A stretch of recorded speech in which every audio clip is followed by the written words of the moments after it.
you've had a really good experience at Fat Dog and you really enjoyed it and obviously did really well. I mean, you placed third. You're the first, the youngest guy to reach the podium ever, and you're an American as well, which is kind of a big deal. Do you think that you're going to return to Fat Dog? And, what are the odds of that? And if so, if you do decide to go, what time are you going to be looking at? Do you think you're going to improve? Obviously, you probably think you're going to improve your time, but let's talk about that a little bit.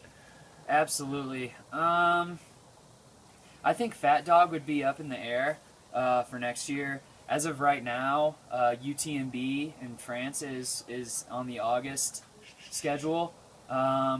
There's a slight chance that I wouldn't get into UTMB. However, I feel like there's above a 50% chance. Right. Much greater than something like Hard Rock. Yeah. I mean, they take 2,500 runners. And they're known for just taking, if you've got good times at hard races, they'd let you run the race. Right. It's not like a lottery process. But if I weren't to get into UTMB, I think it'd be up in the air between Fat Dog again or Eastern States 100. Oh, nice. I think Eastern States would be awesome. I want something brutal and technical, and I think, as you know, Devin, that would definitely land right in that field for racing. However, if I went back to Fat Dog, breaking the record would not be in my mind at all. Right. That's awesome. Matt killed it. I don't even think in a year from now I can run that fast. He ran it in, I think it was 25:45 or something like that. Yeah, it was fast. It was really, actually, I have it right here. He ran it in, 25:45. 25:45. So, for me, an ideal time would be upper 26s. That was actually my original goal, which is definitely, even on that day, was still possible. Just some of the decisions that I made. I mean, I ran with another guy for about 30 to 40 miles just because it was nighttime. It was nice to have somebody there. It was really nice to have someone there. But if I went back, I think upper 26s to mid 26s would be possible. But breaking the record in a year wouldn't be. I don't think I could do it physically. Okay. Maybe a few years down the line when I'm a little stronger. But he just killed it.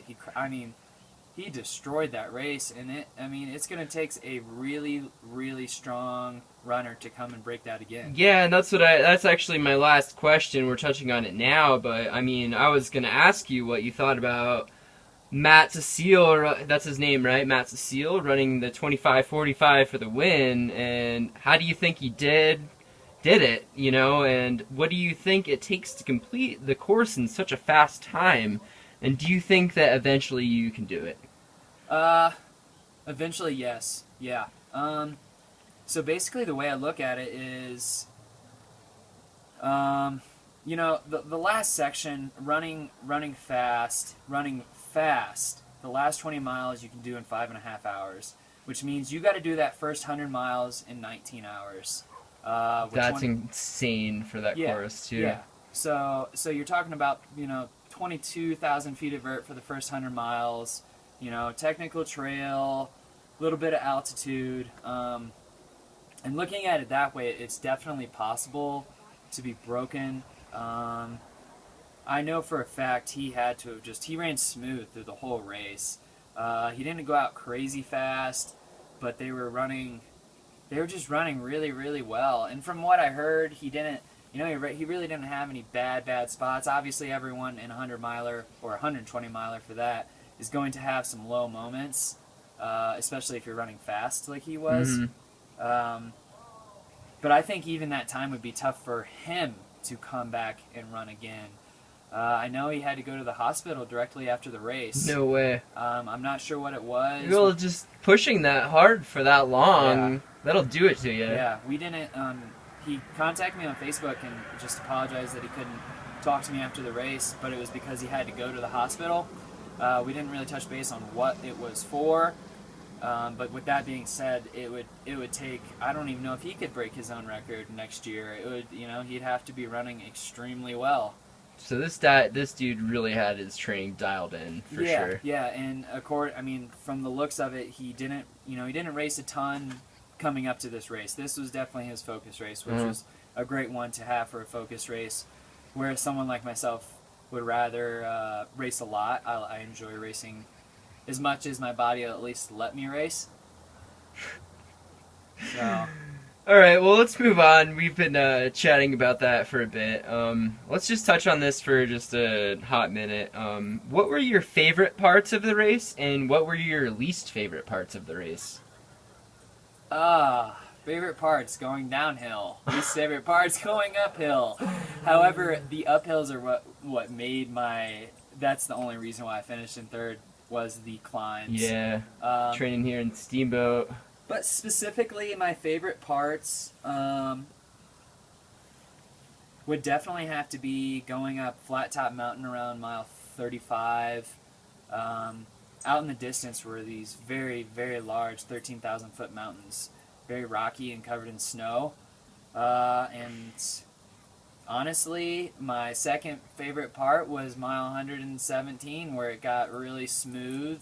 Pine Needle Trail all the way to the finish line. And you knew that you only had 3 miles or whatever left, you know? It was honestly, the last 3 miles are the easiest miles of that entire race because it's so soft and so smooth and just a gradual downhill. Mm-hmm. I mean, that's a good way to finish the race. Obviously, I mean, from 115 to 117, it's very rocky and rugged going down the mountain, but as soon as you transition into that Pine Needle stuff, it's great. Oh, it feels great. All right, so your least favorite then? Skyline. Skyline's my least favorite part of that entire race. I felt like I climbed forever from mile 100 to mile 112. It was just brutal. The low point. It was so steep. I was using nothing but shoulders with my trekking poles to get up the mountain. Mm-hmm. Like I had just pretty much given up on my legs at that point and just went to all upper body. And that was definitely the worst spot of the entire race. Okay. Even over the dehydration. I mean, I didn't like it. So, like, how did it feel coming into the aid stations? I assume that, you know, you were passing a lot of people. And also, you know, you came into the aid station, you sat down for a while, so that probably brought you down a little bit. I want you to talk about those aid stations a little bit, and I want you to talk about, like, how were the volunteers, like, how did they react? Yeah. What were they thinking about you, or at least what do you think they were thinking about you? Yeah. And what were you thinking about them? Because I know that a lot of psychology goes on in this ultra running world here. The volunteers were perfect. The volunteers did very, very, very well. I actually talked to the lady that helped me at mile 20 where I dehydrated so early in the race, which is so uncommon. And she didn't think I would finish, and so did everyone else there from what she told me. And I knew that in my head. I knew they all thought, wow, what is this kid thinking? Yeah, right now? right. Why did he go out so fast? Right. Yada yada. And I knew I was within my abilities and what I was doing. But yeah, beyond that, the aid stations were awesome. And I know you're not supposed to do this, but I experimented on food while I was out there, which ended up being great. I probably ate 2 whole pizzas throughout the race. Yeah. And then also had 3 quesadillas, salsa, avocado, and cheese, which just bring you from a real low point all the way up, just because you know you're going to get a quick 500 calories in. But they tasted amazing. This dude can eat, man. I swear to God he can. So, 120 miles, 28,000 plus feet of vert, is long and hard. It requires serious and strategic calories. We talked a little bit about your nutrition so far, but I want you to talk about your nutrition a little bit. And did you stick to your original plan? Obviously you didn't. And what was your favorite food at the aid station? Okay. Favorite food by far were the quesadillas.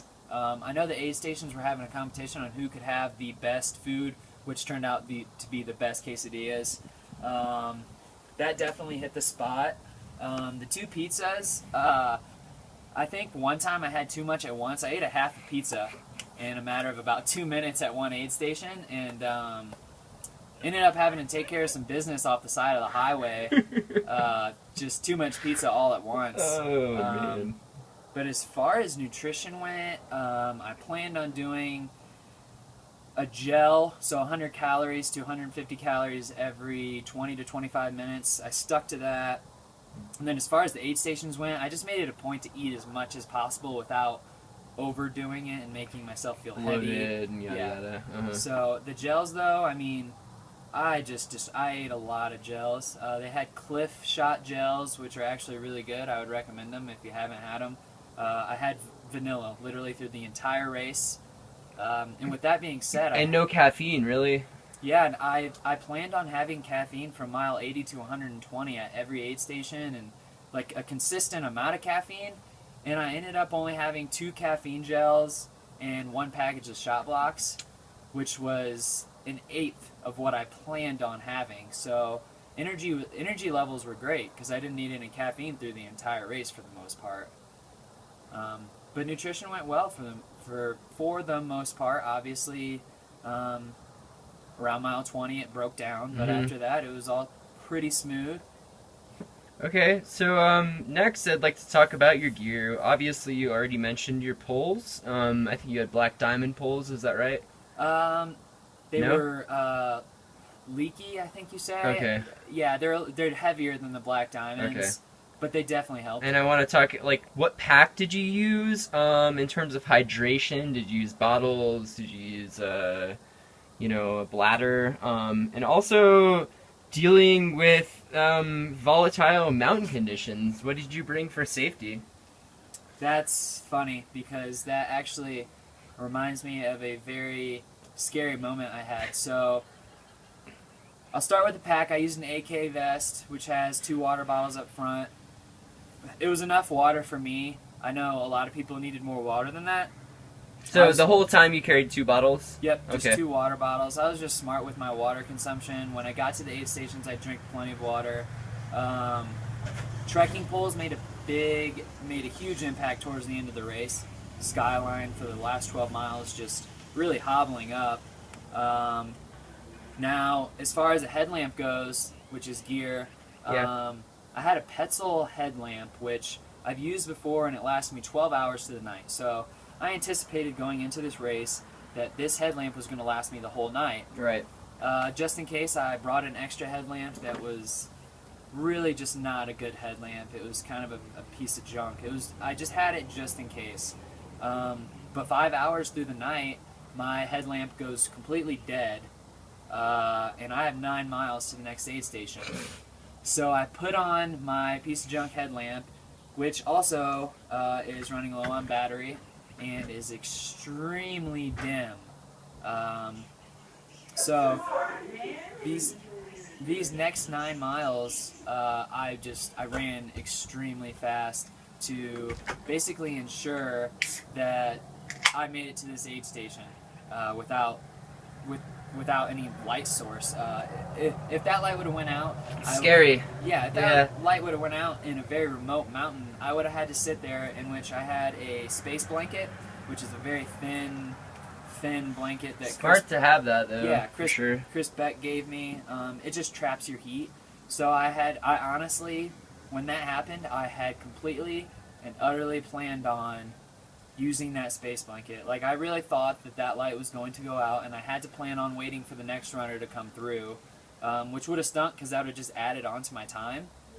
But I got lucky and ran through those next 9 miles, got to the aid station, and one of the sweet ladies there gave me her headlamp, and I exchanged mine for collateral. And by the end of the race, we just exchanged back, and it all worked out really well. Yeah, people in ultras are sweet, man. They'll do anything for you. And that just goes to show how good these aid stations were. The people were extremely nice the entire time.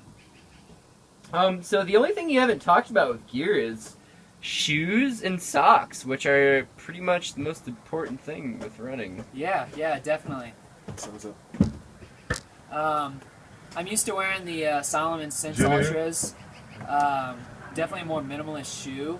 I've worn that up to 100K, and it works great. However, your feet do start to hurt towards the end of 100K, for me at least. So I decided this race to go with the Hoka Rapa Nui. Definitely way more cushion, but a smaller stack height than the normal Hoka. And the main decision on that was just because of the simple fact I didn't want to change shoes midway through